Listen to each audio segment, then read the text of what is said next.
ಉರಿಯುವ ಸೂರ್ಯನಿಗೂ ಚಳಿ ಕೊಡುವಷ್ಟು ದಟ್ಟವಾಗಿತ್ತು ಆ ಕಾಡು. ಹಲಸಿನ ಮರಗಳ ಗಟ್ಟಿತನ, ದೈತ್ಯ ರಿಂಜಾರದ ಮರಗಳು, ಮಾವಿನ ಮರಗಳ ಸುಗಂಧದ ತಪೋಭೂಮಿಯಾಗಿತ್ತು ಆ ಕಾಡು.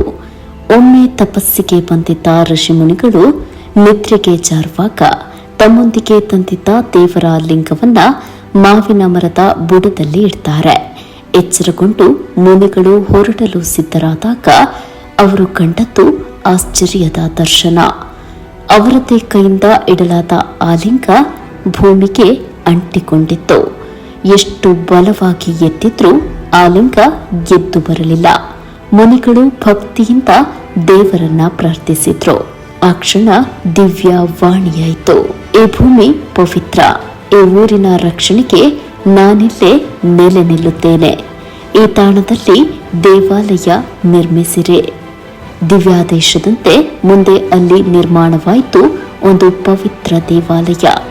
ಭಗವಂತನು ನೆಲೆ ನಿಂತ ಮಾವಿನ ಮರ, ಕಾಡಿನಲ್ಲೇ ಹರಡಿದ್ದ ಕಾಟುಕುಕ್ಕು ಮರಗಳು, ಈ ಎರಡರ ನೆನಪಾಗಿ ಆ ದಟ್ಟ ಕಾಡು ಕುಕ್ಕುಂದೂರು ಎಂದೆನಿಸಿತು. ತುಳುವಿನಲ್ಲಿ ಮಾವಿನ ಮರಕ್ಕೆ ಕುಕ್ಕು ಎಂದೇ ಕರೆದಿದ್ದರಿಂದ ಈ ಊರಿನ ಹೆಸರು ನಿಧಾನವಾಗಿ ಜನರ ಹೃದಯದಲ್ಲಿ ಬೆಳೆದಿತ್ತು. ಇದು ಕುಕ್ಕುಂದೂರಿನ ಹೆಸರು ಹುಟ್ಟಿದ ಕಥೆ.